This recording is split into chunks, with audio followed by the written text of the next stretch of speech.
क्यों दिया है? ताकि महिलाएं का पार्टिसिपेशन बढ़े, ताकि महिलाएं भी सोचे कि कौन सा नेता जो उनका विकास कर सकता है। लेकिन जो हमारी देश की बेटियां हैं, जो हमारे देश की महिलाएं, उनको यही नहीं पता वो वोट किस बेसिस पे देना है, तो समाज कैसे आगे बढ़ेगा? अगर जिस दिन मैं निकलूं, अब मैं कहती हूँ पहले आप बताइए आप वोट किसको देंगे? आप खुद का डिसीजन आपका होना चाहिए, ये नहीं कि जो मेल पर्सन बताए तुम क्या वोट करें। क्योंकि जब मैं प्रचार में सब कहते हैं 5 किलो राशन मिल रहा है, तो 5 किलो राशन को जो अधिकार किसने दिया है? वो भी बाबा साहब के संविधान ने दिया है।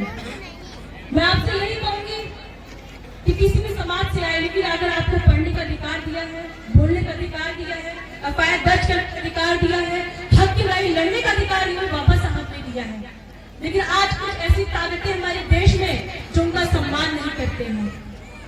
मैं यही कहना चाहती हूँ आप सभी को कि अपने बच्चों को, जैसे मेरे पिताजी ने कहा था 4 जन को मेरी बिटिया सांसद बन गई है, लेकिन मैं यही कहूंगी अगर मैं सांसद बनी हूँ तो आपके आशीर्वाद से बनी हूँ, आपके प्यार से बनी हूँ, आपके स्नेह से बनी हूँ। मैं आपको ये बताऊंगी कि कई लोग ऐसे कहते हैं कि पैसा नहीं है कैसे पढ़ेंगे, कोई बैकग्राउंड नहीं है कैसे पढ़ेंगे, ऐसी कास्ट से बिलोंग करते हैं। ऐसी कास्ट से तो मैं भी बिलोंग करती हूँ। मैं ये मानती हूँ कि मैं प्रिविलेज हूँ, मुझे एक अच्छा घर मिला है, पढ़ने लिखने के लिए मेरे पिताजी ने पढ़ाया है मुझे। लेकिन आप सबको ये भी पता होगा कि मेरे पिताजी के पास तो कोई पैसा नहीं था, वो भी ऐसे समाज से आते हैं जहाँ पर पढ़ने लिखने का अधिकार नहीं था।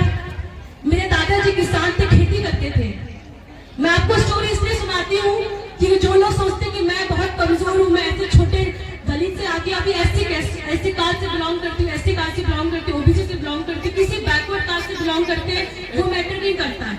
आपकी विलिंग पावर होनी चाहिए, आप में हिम्मत होनी चाहिए प्रॉब्लम्स को फेस करने के लिए। मेरे पिताजी जब बताते थे बेटा मैं हमेशा मुंबई जाके नौकरी किया करता है, क्योंकि मेरे दादाजी तो किसान खेती किया करते थे।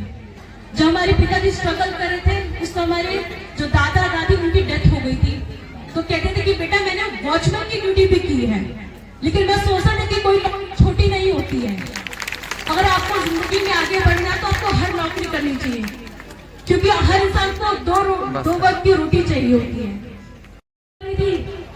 तो मेरी सभा में खाली 20-25 महिलाएं आती, तो मैं पिताजी से पूछती थी कि महिलाएं क्यों नहीं आती प्रचार करने के लिए, महिलाएं क्यों घर से बाहर नहीं निकलती हैं। लेकिन जब मैं अपनी सभा में जाती तो महिलाएं 50-60 रहती, तो मुझे बहुत खुशी होती है घर से बाहर निकल रही है। मैं ये मानती हूँ कि मेरे भगवान डॉक्टर भीमराव अम्बेडकर जी हैं, क्योंकि उनके कारण आज मैं खड़ी होकर यहाँ बोल सकती हूँ। मैं ऐसे समाज से आती हूँ जहाँ हम लोग को बोलने का अधिकार नहीं था, चलने का अधिकार नहीं था, स्कूल में पढ़ने का अधिकार, राइट टू वोट देने का अधिकार नहीं था, लेकिन बाबा साहब की वजह से आज एक प्लेटफॉर्म पे सभी जाति के लोग खड़े हो सकते हैं। मैं यही कहूंगी यहाँ बहुत सारे बच्चे हैं और इनका भविष्य बहुत आगे जाएगा, और यही हमारे भविष्य हमारे देश के। लेकिन दुख इस बात का होता है कि समाज में जब मैं निकलती हूँ, आज भी महिलाएं घर से बाहर नहीं निकलती, उनको अपने हक अधिकार के बारे में नहीं पता है। कहते हैं बाबा साहब के बारे में सुना तो है, लेकिन अपने हक अधिकार के बारे में नहीं पता। तो खाली नाम सुनने से आप उनका सम्मान नहीं करेंगे, जो उनकी बातों का सभी उनका सम्मान होगा। क्योंकि बाबा साहब ने कहा था जब लड़कियां पैर पे खड़ी होती है तो पूरा समाज, परिवार, पूरा देश आगे बढ़ता है। और मेरा मानना है हमारे देश में और हमारी आर्टिकल में लिखा है कि लड़की लड़का को एक सम्मान देखा जाता है। कहने तो लोग कहते हैं कि पिताजी को कि बेटा को राजनीति में क्यों नहीं लाए, हमारे भाई सब कहते हैं कि बेटी को राजनीति में क्यों नहीं लाया, तो मेरे पिताजी हमेशा कहते मैं बेटी और बेटा में कोई फर्क नहीं करता हूँ। इसलिए उन्होंने मुझे कहा कि मेरी बेटी चाहेगी तो मेरी बेटी चुनाव लड़ेगी, मैं लड़की लड़काओं को एक सम्मान मानता हूँ।